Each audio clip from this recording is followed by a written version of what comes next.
안녕하세요. 성민입니다. 지난번에 교육원에서 야심차게 강의를 시작했다고 영상을 올렸었죠. 그리고 한 달 뒤 저는 재계약을 하지 못했습니다. 지금 저는 이전보다 더 하고 싶은 일에 가까운 일을 하게 되었어요. 오늘은 이 과정에 대해서 얘기를 좀 해볼까 합니다. 때는 바야흐로 몇 개월 전, 저는 한 달 동안 요양보호사 교육원에서 파트타임으로 강의를 하게 되었어요. 강의가 처음이라 많이 떨기도 했지만 한 달쯤 지나니 조금씩 익숙해지기 시작했고요. 저를 좋아해 주시는 교육생 분들도 있었고 교육원에 상주하고 계시는 다른 분들도 너무 따뜻한 분들이 많아가지고 굉장히 행복한 시간을 보냈습니다.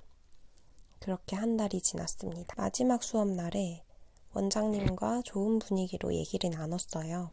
그리고 저는 강의료를 받았습니다. 약속된 보수보다 5만 원을 더 주셨어요. 참 감사했죠. 그래서 저는 제가 나름 한 달간 강의를 잘 한 줄 알았어요. 이 정도면 성공적이라고 생각했고요. 그런데 그 다음 개강일이 다 되도록 연락이 없으신 거예요. 그때부터였어요. 내가 뭔가를 잘못했나? 하는 생각이 드는 거죠. 그리고 개강일이 거의 다 되어서 연락이 왔는데 원래 하던 오전 시간 말고 오후 시간은 어떠냐고 하시더라고요. 그때까지만 해도 오후 시간은 좀 부담스러워서 고민을 하다가 개인 사정으로 좀 어렵다고 말씀을 드렸고요. 그리고 또 시간이 흘러 이번에는 일정을 잡기가 좀 어렵게 되었다 하는 답변이 돌아왔어요. 뭘까요? 뭐가 문제였을까요? 제가 뭔가를 잘못했던 걸까요? 제가 내린 답은 아니었습니다. 이거는 그 누구의 문제도 잘못도 아니었어요. 그저 상황의 문제였죠. 고용이 여의치 않은 상황이었을 수도 있을 거라고 생각했어요. 그리고 이 일로 느낀 건 이게 불확실하고 안정적이지 않은 프리랜서의 삶이구나 하는 점이었어요. 간호사로 병원에서 일할 때와는 또 다른 느낌이었죠. 병원 상황이 좋을 때도 나쁠 때도 고용의 안정성 문제를 고민했던 적은 없었거든요. 단조롭고 변화가 없어서 지겨웠던 생활이 오히려 뒤집으면 안정적이라는 장점이었구나 하는 생각도 들었어요. 그리고 한편으로는 내가 대체할 수 있는 인력이구나 하는 생각도 들었습니다. 너무 당연한 얘기지만요. 상황이 어떻든 대체 불가능한 인력이라면 지금과는 조금 달랐을 것 같거든요. 대체 불가능한 사람이 되고 싶다고 계속 생각을 해왔지만 글쎄요. 아직은 갈 길이 멀었나 봐요. 여전히 저는 대체 가능한 사람이었습니다. 이 일은 저에게 조금은 충격적인 사건이었어요. 내가 원하는 삶을 살기 위해 변화와 발전이 필요하다는 깨달음을 얻었거든요.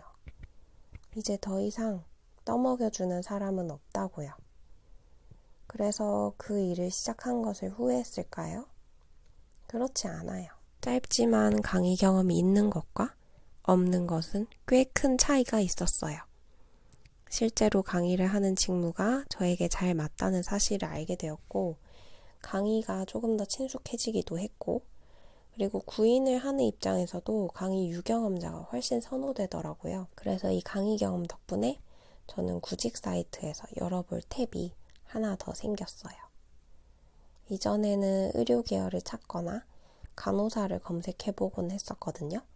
그런데 지금은 교육 계열도 찾아보고 강사 직무도 검색해보게 됐어요.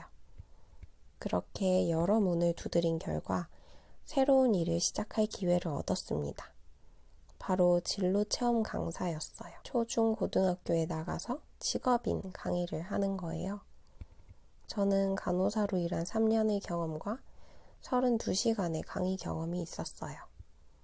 이전에도 구직해보려 했던 일이었는데 그때는 현직자가 아니라서 안 된다고 거절됐었거든요. 근데 이번에는 강의 경험이 있어서 그런지 두 업체와 계약을 할 수 있었어요.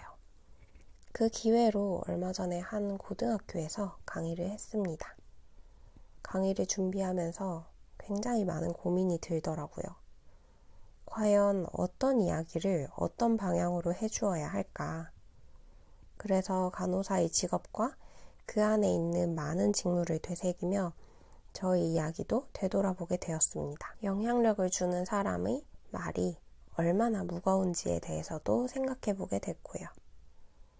너무 아팠던 신규 간호사 시기가 있었던 만큼 더 조심스러워지더라고요.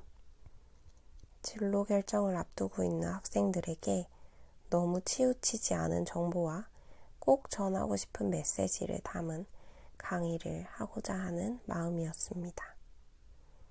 그렇게 강의를 마치고 돌아오는 길에 그런 생각이 드는 거예요. 나는 내가 하고 싶어 하는 일을 하고 있구나. 좋아하는 일이 무엇인지 몰라서 방황하던 때도 있었는데 이것도 해보고 저것도 해보면서 더 혼란스러울 때도 있었는데 이제는 내가 하는 많은 활동들이 한 방향을 가리키고 있구나. 그런 생각이요. 그 앞에 교육원에서의 강의는 저에게 정말 좋은 기회였고 이정표였더라고요. 재계약을 하지 못했던 것도 더 나아가기 위한 과정이었던 것 같고요. 세상 일은 단편적으로는 알 수 없다는 말도 일장일단이라는 말도 너무 이해가 되는 요즘입니다. 그럼 여러분, 제가 준비한 이야기는 여기까지입니다. 앞으로 제가 나눌 이야기가 더 궁금하시다면 계속 지켜봐 주세요. 그럼 안녕.